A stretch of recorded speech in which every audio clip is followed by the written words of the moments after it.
ஜீவா பார்வையாளர்களுக்கு வணக்கம். இன்றைய நேர்காணலில் காங்கிரஸ் கட்சியினுடைய செய்தி தொடர்பாளர் சுபத்ரா அவர்கள்.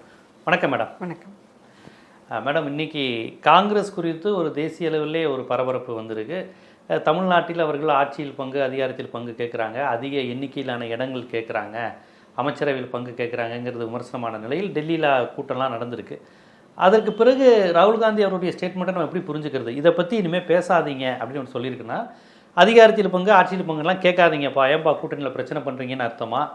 இல்லை இதை பற்றி பேசாதீங்க அப்படின்னு சொன்னால் நம்ம பார்த்துக்கலாம் அப்படிங்கிற அந்த அர்த்தத்தில் எடுத்துக்கலாமா? என்ன சொன்னாங்க, என்ன நடந்திருக்கு? அது இப்போ ஒரு 2-3 டேஸ் முன்னாடி டெல்லியில் மீட்டிங் நடந்துச்சு. ஸோ அதில் தமிழ்நாடு காங்கிரஸ்லேருந்து 41 பேர் போய் பங்கெடுத்துக்கிட்டாங்க. ஸோ அவங்க எல்லாரும் அவங்களுடைய கருத்துக்களை தலைமைக்கு தெரியப்படுத்தினாங்க. ஸோ காங்கிரஸ் ஒரு உட்கட்சி ஜனநாயகம் மிக உச்சத்தில் இருக்கக்கூடிய ஒரு கட்சி comparing to other parties. So இங்கே யார் வேணாலும் என்ன வேணாலும் கருதலாம். இந்த கட்சியோட கூட்டணி வச்சா நல்லா இருக்கும்னு நினைக்கலாம், விருப்பப்படலாம். அல்லது வேறு ஏதோ ஒரு நம்ம தனியாகவே போட்டி போடலாமே அப்படின்னு கூட நினைக்கலாம். என்ன வேணாலும் நினைக்கலாம். ஸோ அதை நினைக்கிறதுக்கான சுதந்திரமும் அதெல்லாம் இருக்குது. ஸோ அதை தலைமைக்கிட்ட தெரியப்படுத்துறதுக்கான சுதந்திரமும் காங்கிரஸ் கட்சிக்குள்ளே உண்டு. ஸோ அதனால தான் நாங்கள் டிசைட் பண்ணுவோம், நீங்கள் எல்லாம் யாரும் பேசாதீங்கன்னு அவங்க சொல்லலை. அவங்க என்ன சொல்கிறாங்க, நீங்கள் என்ன சொல்கிறீங்க எல்லாரும் சொல்லுங்கள், எங்ககிட்ட சொல்லுங்கன்னு சொல்லி தான் அவங்க ஒரு நேரம் ஒதுக்கி இருக்கிறாங்க. அதில் மணிக்கணக்காக உட்காந்து தலைவர் ராகுல் காந்தியும் தலைவர் மல்லிகார்ஜுன கார்கே அவர்களும் இந்த 41 பேருமே தனித்தனியாக ஒருத்தருக்கும் நேரம் ஒதுக்கி நீங்கள் என்ன நினைக்கிறீங்க அப்படிங்கிற விஷயத்தை, இந்த என்டையர் எலெக்ஷன் பற்றி, கூட்டணி பற்றி, இது சம்மந்தமான அனைத்து விஷயங்கள் பற்றியும் அவங்க என்ன நினைக்கிறாங்களோ அது முழுமையாக அதை எந்த தயக்கமும் இல்லாமல் வெளிப்படுத்துறதுக்கான ஸ்கோப்பை அவங்க கொடுத்துருக்குறாங்க. அத்தனையுமே அவங்க லிசன் பண்ணியிருக்காங்க. ஸோ லிசன் பண்ணிவிட்டு அதுக்கப்புறம் ஃபைனலாக நம்ம டிசைட் பண்ணி சொல்லுவோம், நீங்கள் அது வரைக்கும் வேறு எதுவும் பேச வேண்டாம் அப்படிங்கிற மாதிரி சொல்லியிருக்கிறாங்க. ஸோ என்னென்னா பார்ட்டி ஒரு லைன் என்ன எடுக்குதோ அந்த லைனுக்கு ஏற்ற மாதிரி எல்லாரும் பேசலாம்.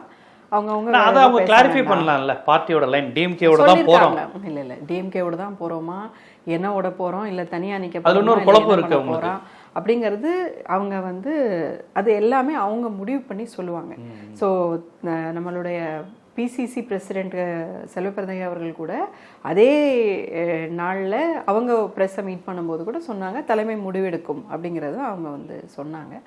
ஸோ அதனால் நம்ம இப்போ காத்திருப்போமே.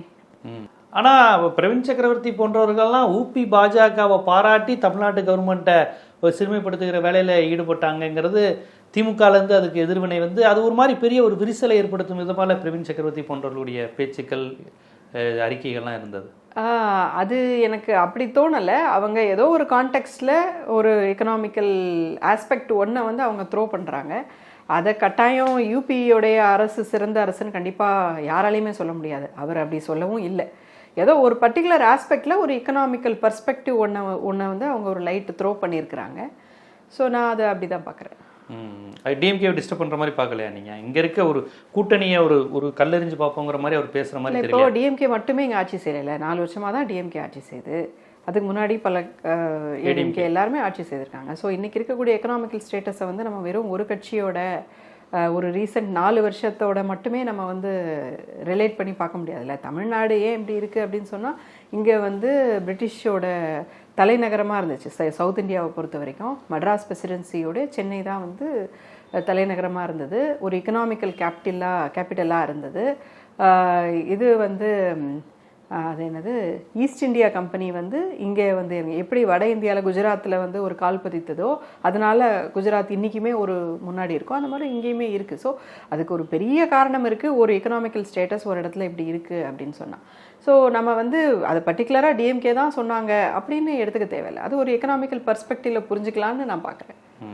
ஏன்னா பலர் இப்போ ஒரு மாணிக் தாக்கூர் மாதிரி ஆட்கள் கூட தொடர்ச்சியாக ஒரு திமுக, அவருக்கும் அப்துல்லா எம்பிக்கும் கூட ஒரு கான்ட்ரவர்சி ஆகக்கூடிய நிலை வந்தது. தொடர்ச்சியாக திமுகவோட நல்ல உறவில் இருக்கிறவங்க திடீர்னு ஒரு சீண்டக்கூடிய நிலை வந்தோன்னு தான் அது ஒரு விவாத பொருளாகுது. இல்லை, இது எப்படி சீண்டுறதுன்னு சொல்கிறீங்கன்னு எனக்கு புரியலைங்க. ஒரு ஆட்சியில் பங்கு அதிகாரத்தில் பங்கு அப்படின்னு கேட்குறதுக்கு காங்கிரஸ் கட்சிக்கு தகுதி இல்லையா, இல்லை அது ஏதாவது தீண்டத்தகாத கட்சி, உனக்கெல்லாம் வந்து என்ன நீலாம் ஆட்சி அதிகாரத்துலலாம் பங்கு கேட்குற, சிச்சி போப்போ அந்த பக்கம் அப்படின்னு சொல்கிற மாதிரியான ஒரு சித்தாந்தத்தை கொண்டதா, இல்லை அந்த மாதிரி அவ்வளோ மோசமான ஆட்சியை அது என்றைக்காவது காங்கிரஸ் எங்கள் தமிழ்நாட்டில் கொடுத்துருக்கா? அந்த மாதிரி எதுவும் இல்லையே. ஒரு அரசியல் கட்சி அப்படிங்கிறது அவருடைய பர்பஸ் என்னது? மக்கள் ஓட்டை வாங்கணும், மக்கள் நம்பிக்கையை பெறணும், மக்கள் வரி பணத்தை அட்மினிஸ்டர் பண்ணக்கூடிய வாய்ப்பை பெற்று அவர்களுக்கான நல்ல விஷயங்களை செய்யணும். இதுதானே பொலிட்டிக்கல் பார்ட்டியோடைய பர்பஸே. இப்போது எங்களுடைய எம்பி திரு கார்த்தி சிதம்பரம் அவர்கள் கூட தெளிவாக சொல்லியிருக்காங்க, நம்ம என்ன ரோட்டரி கிளப்பும் லைன்ஸ் கிளப்புமா நடத்துகிறோம், நம்ம பொலிட்டிக்கல் பார்ட்டி நடத்துகிறோம். ஸோ பொலிட்டிக்கல் பார்ட்டியுடைய ஃபோக்கஸ் வந்து to meet the elections, to give a manifesto and to execute the same. So இப்போ எலெக்ஷன்ஸை நம்ம மீட் பண்ணுறோம் அப்படின்னு சொன்னால், நம்ம ஒரு தேர்தலை மீட் பண்ணி ஒரு ஓட்டு கேட்குறோம் அப்படின்னு சொன்னால் நீ என்ன செய்வேன்னு மக்கள் கேட்பாங்க. அப்போ நம்ம கட்டாயம் ஒரு தேர்தல் வாக்குறுதி கொடுக்கணும். அப்போ தேர்தல் வாக்குறுதியை நம்ம கொடுக்குறோம் அப்படின்னா அந்த தேர்தலில் வாக்குறுதியை நிறைவேற்றக்கூடிய முடிவெடுக்கும் இடத்தில் நம்ம எந்த ஒரு மினிஸ்ட்ரிலையுமே நம்ம இருக்க மாட்டோம், நம்ம ஒரு கேபினெட்லேயே இருக்க மாட்டோம்னா நம்ம என்ன தான் பண்ணுறது அப்படிங்கிறது ஒரு விஷயம் வருது இல்லையா? ஸோ நிச்சயமாக அது வந்து ஒரு வரியிங் ஒரு ஃபேக்டராக தான் இருக்குது. அதை எக்ஸ்பிரஸ் பண்ணுறதுல எந்த தப்பும் இல்லை. எங்களுடைய தலைவர் திரு கிரீஷ் சோடங்கர் அவர்கள் கூட ரொம்ப கேட்டகாரிக்கலாக சொல்லியிருக்காங்க, ஆட்சியில் பங்கு அதிகாரத்தில் பங்கு வேண்டும் அப்படின்னு சொல்லி தெளிவாக தான் சொல்லியிருக்காங்க. இல்லை, இப்போ அது ஏன் அது சந்தேகம் வருதுன்னா, விஜய்ங்கிற ஒரு ஃபேக்டர் வந்தவுடனே விஜயை காமிச்சு இங்கே நீங்கள் பார்கெயின் பண்ணுறீங்க, திமுகவை த்ரெட்டன் பண்ணுறீங்கிற மாதிரி தான் அது ஒரு விமர்சனமாகுது. இவ்வளோ நாள் நல்லா தான் போயிட்டு இருந்தது, வட இந்தியாவோட தென்னிந்தியாவில் தமிழ்நாட்டில் காங்கிரஸுக்கு உரிய இடத்த அவங்க தந்துக்கிட்டு இருந்தாங்க, வெற்றியும் பெறுறாங்க. ஆனால் இப்போ அவங்க பண்ணுறாங்கன்னா விஜயை காமிச்சு நீங்கள் வந்து திமுகட்ட ஒரு பார்கெனிங் பவர் அதிகரிக்கிறீங்க அல்லது ஒரு த்ரெட்டன் பண்ணுறீங்க நீங்கள் திமுகவுங்கிற மாதிரி ஒரு கான்செப்ட் வருது. இல்லைங்க சார், இப்போது நிஜமாகவே வந்து விஜய் கூட ஒரு கூட்டணிக்கு போகிறோம், அதனால் நம்ம வந்து இந்த கூட்டணி வேண்டான்னு முடிவு பண்ணுறோம், அல்லது விஜயோட கூட்டணி வேண்டாம் இதோட கூட்டணி போகிறோம், அல்லது நாங்கள் தனியாக நிற்கிறோம்.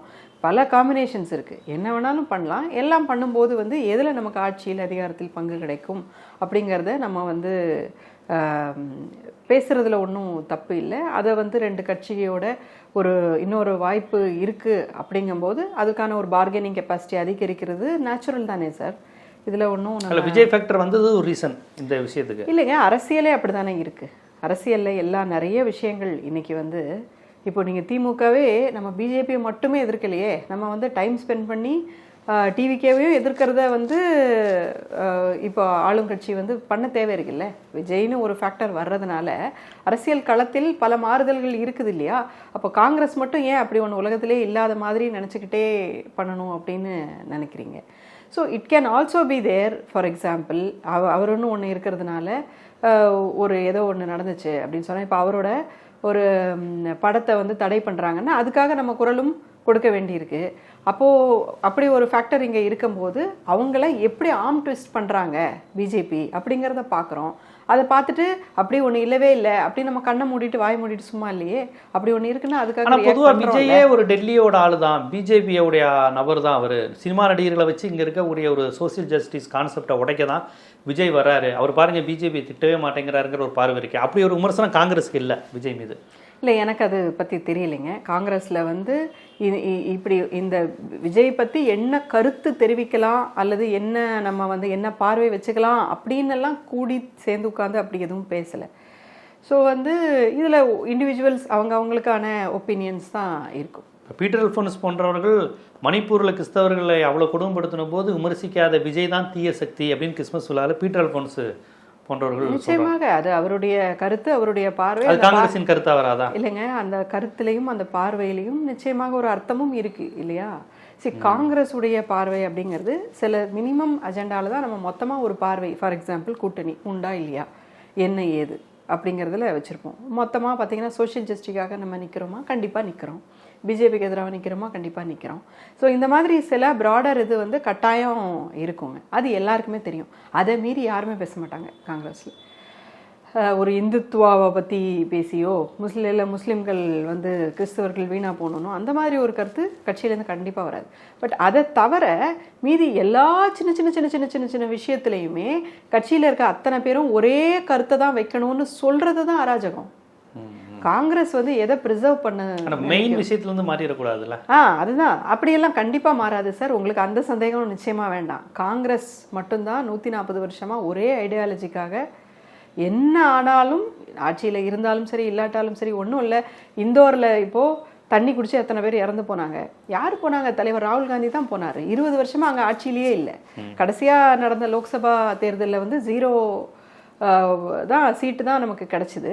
இப்போ அங்கே எதுவும் தேர்தல் வருதா? தேர்தலுக்காக நம்ம போகிறோமா? எதுவுமே இல்லை. ஆனால் அங்கே ஒரு மனிதர் பாதிக்கப்படும் போது கட்டாயம் ஒரு காங்கிரஸ் தலைவர் தான் போய் நிற்பார். காங்கிரஸ் எப்போதும் நிற்கும்.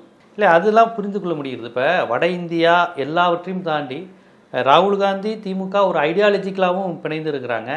தொடர்ச்சியாக வெற்றியும் பெற்று வர்றாங்க. அங்கே மோடி ஜெயித்தாலும் இங்கே வந்து பார்த்திங்கன்னா அவங்களுக்கு திமுக காங்கிரஸ் கூட்டணி தான் எம்பி எலெக்ஷன், எம்எல்ஏ எலெக்ஷன் எல்லாவற்றையும் தொடர்ந்து இப்போ தொடர்ச்சியான வெற்றியை பெற்று வர்றாங்க.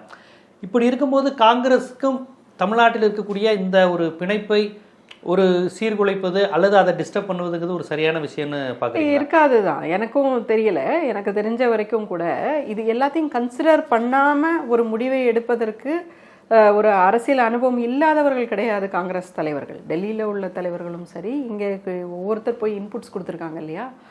ஸோ அந்த ஒரு 20 மினிட்ஸ் இன்புட்ஸ் கொடுக்கணுங்கிறதுக்காக இங்கேருந்து கிளம்பி அவ்வளோ பேர் போயிருக்காங்க இல்லையா. ஸோ இவங்க யாருமே இதை வந்து ஒரு கேர்லெஸ்ஸாவோ ஒரு அனுபவம் இல்லாமையோ ஒரு அசால்ட்டாவோ பண்ணுறவங்க கிடையாது.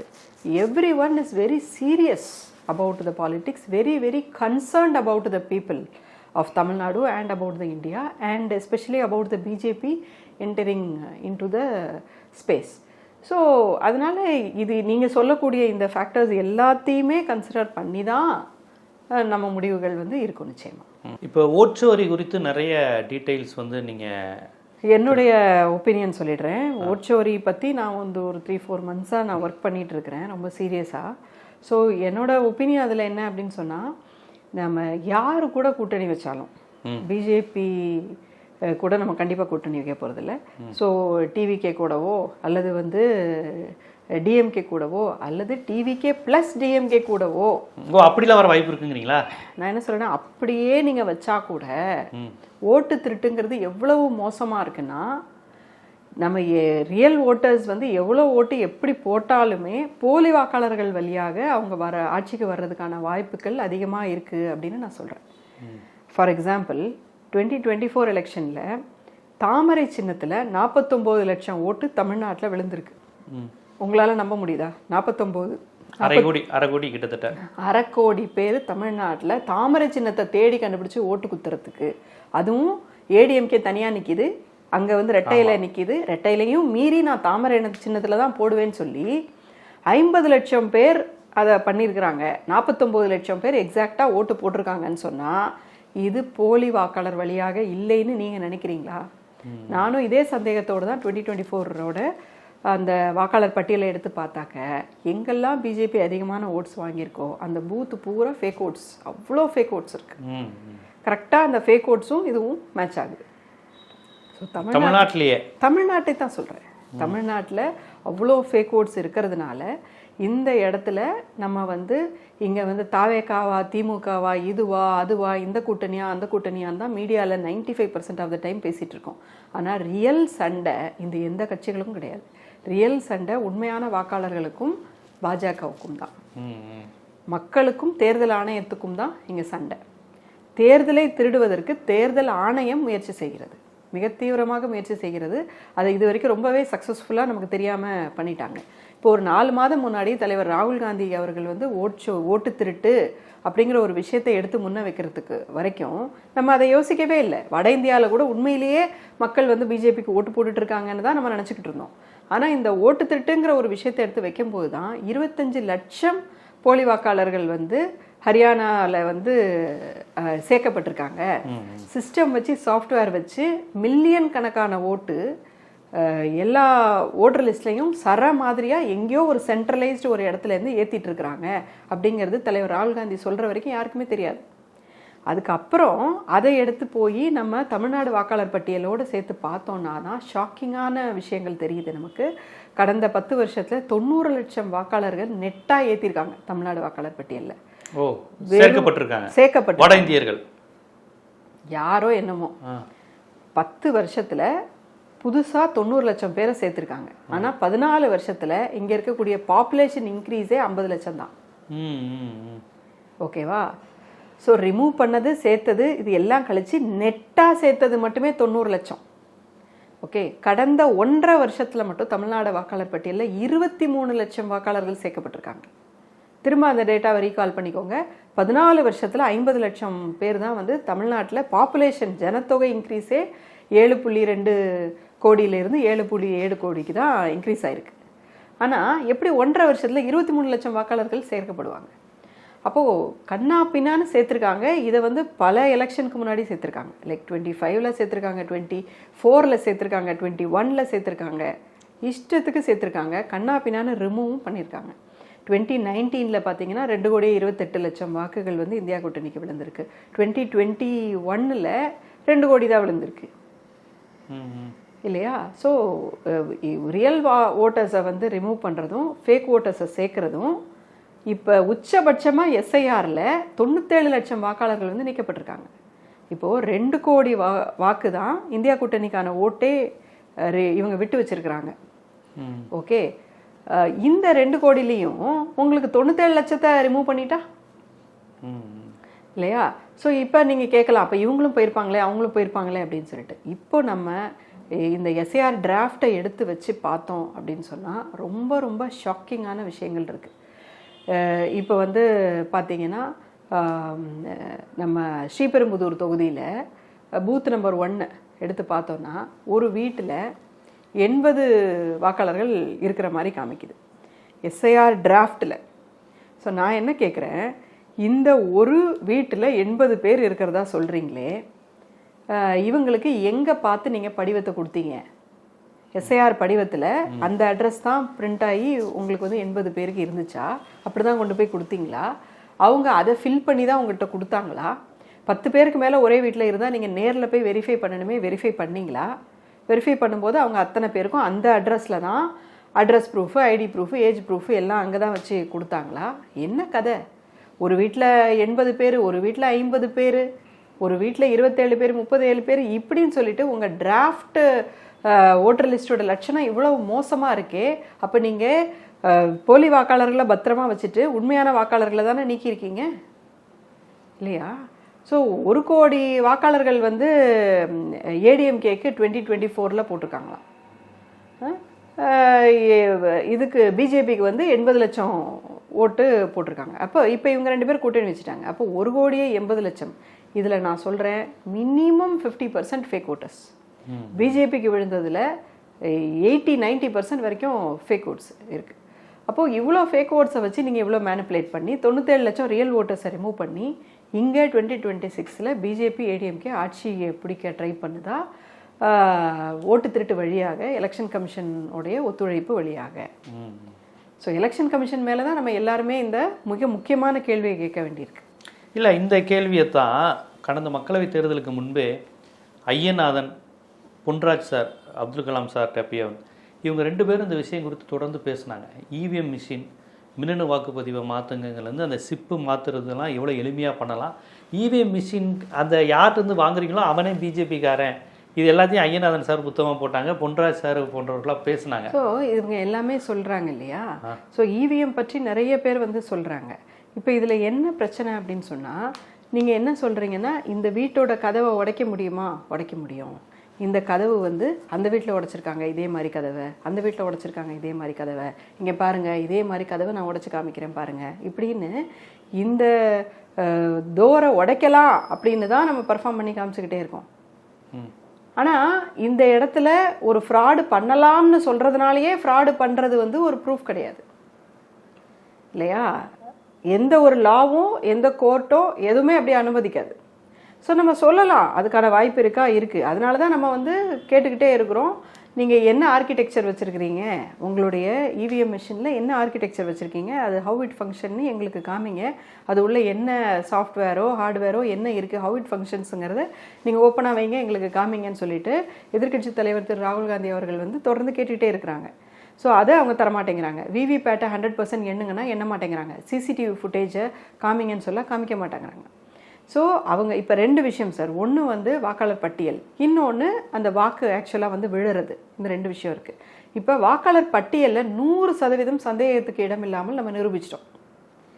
ஓகே, இப்போது இதை பொறுத்த வரைக்கும் அவன் சிசிடிவி ஃபுட்டேஜ் கொடுக்கல, ஃபார்ம் 17C பப்ளிக்காக வைக்க மாட்டேங்கிறான், 100% விவிபேட் எண்ண மாட்டேங்கிறான், ஸ்ட்ராங் ரூமில் 99% சார்ஜோட இருக்குது. ஸோ இந்த மாதிரி இதில் நிறையா கோளாறுகள் வந்து இருக்குது.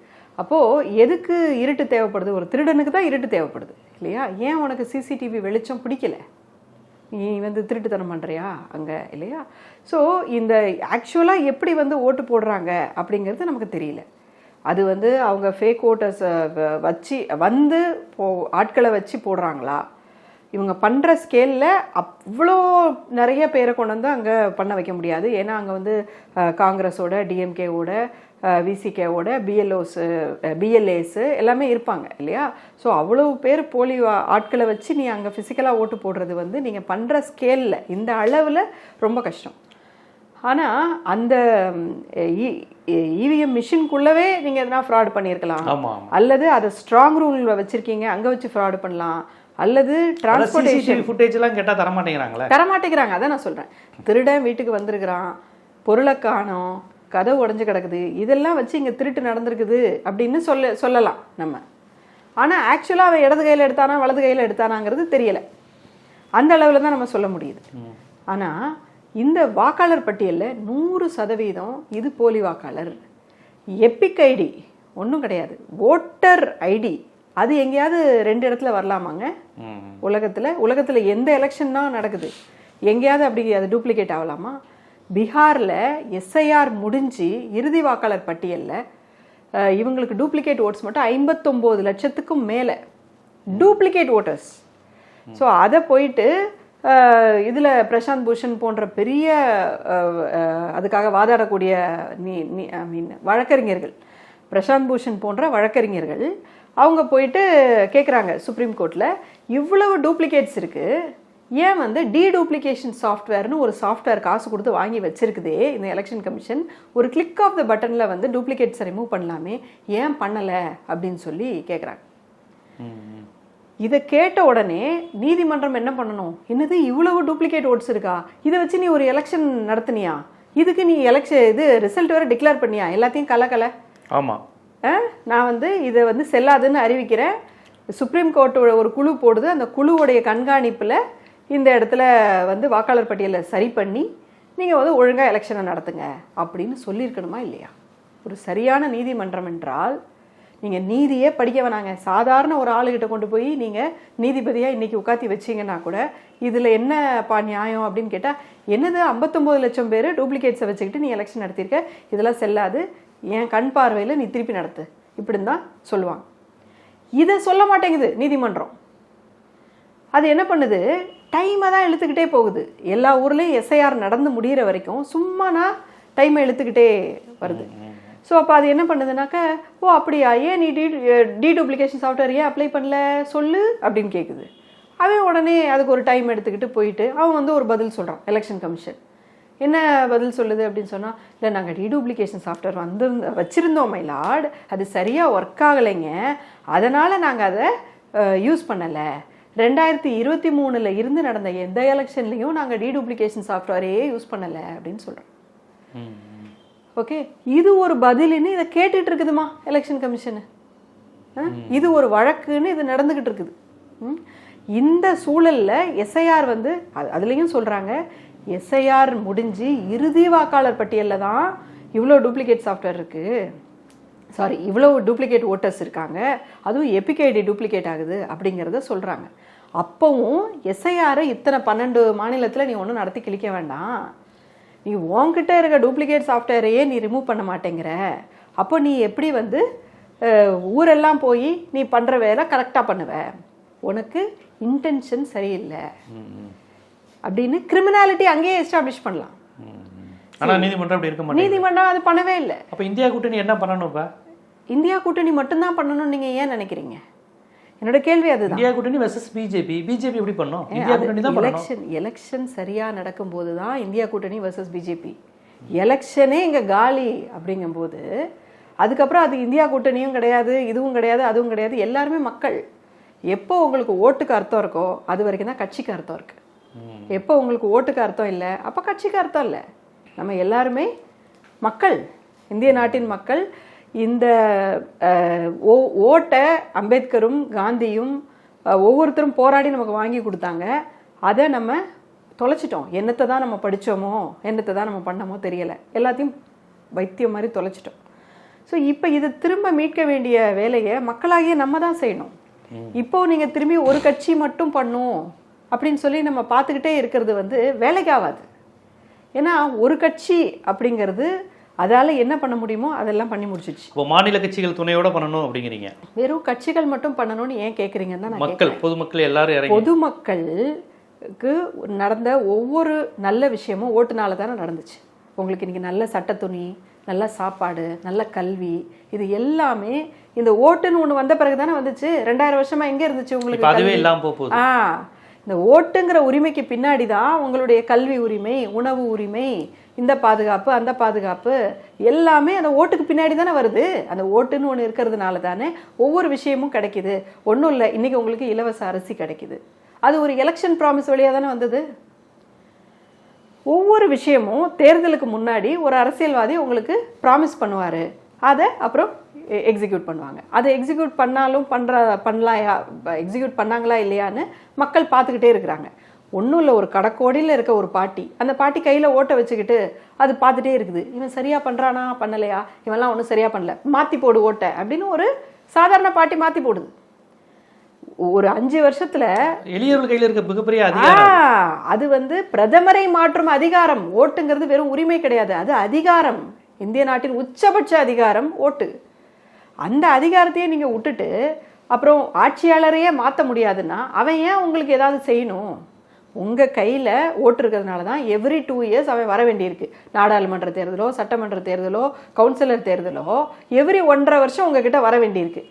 ஓட்டு கொடுமா, ஓட்டு கொடுமா அப்படின்னு சொல்லி நீங்கள் அதே ஓட்டை கையில் வச்சுக்கிட்டு என்ன பண்ணுறீங்க, எனக்கு இது பண்ணி தருவியா, அது பண்ணி தருவியா அப்படின்னு கேட்குறீங்க. நிறைய ஊர்களில் 1000-2000 பேர் சேர்ந்துக்கிட்டு எனக்கு இதை பண்ணி கூட நான் உனக்கு ஓட்டு போடுறேன்னு பஞ்சாயத்து தேர்தல்லாம் அந்த மாதிரி தான் பேசுகிறாங்க.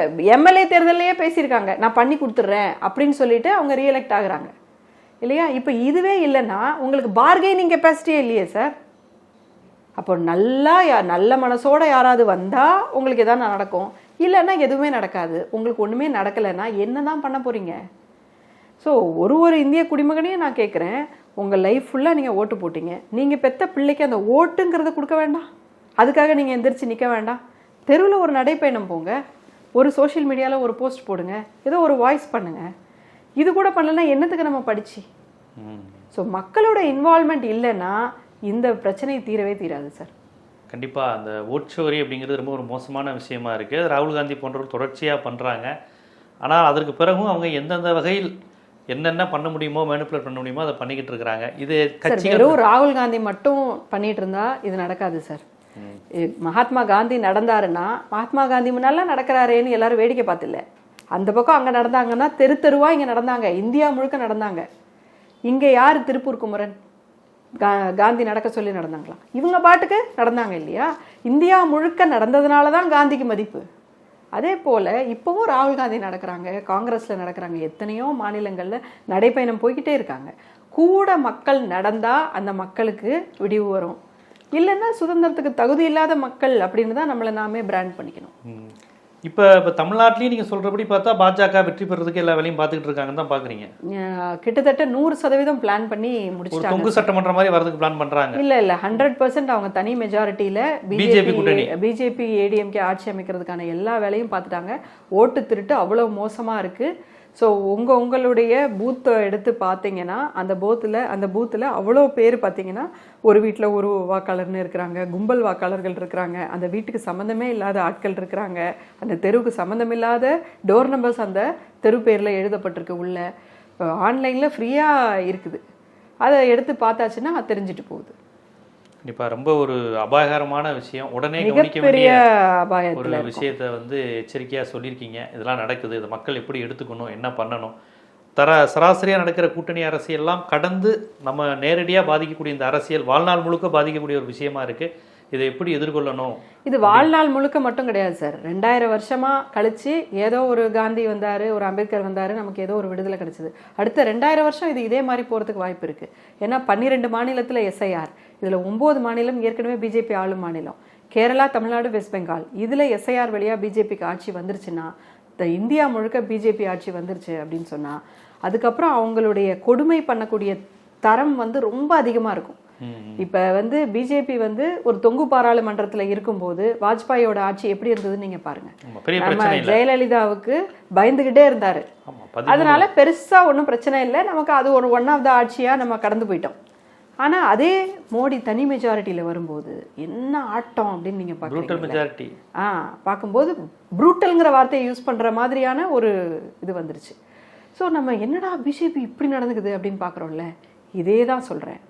எலெக்ஷனும் ஒன்று இல்லை, கம்ப்ளீட்டாக வந்து அவங்க சர்வாதிகாரமாக அவங்க போயிட்டாங்கன்னு சொன்னால், தன்னை மாற்றுவதற்கு ஆளே இல்லை என்ற ஒரு நிலைக்கு வரும்போது இப்போ இருக்கிறத விட 100 மடங்கு கொடுமையாக அவங்க நடந்துப்பாங்க. அதை நினச்சே பார்க்க முடியாது.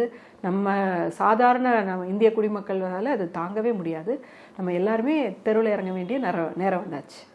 ரொம்ப ஒரு முக்கியமான எச்சரிக்கை அந்த நேர்காணல் மூலமாக மக்களுக்கு தந்திருக்கீங்க. பார்ப்போம், இது மாதிரியான விழிப்புணர்வு காணொலிகள் மக்கள்கிட்ட ஒரு சமூக தளத்திலையும் அரசியல் தளத்திலையும் ஒரு மாற்றத்தை ஏற்படுத்தணும்னு நினைக்கிறோம். நன்றி. தேங்க்யூ.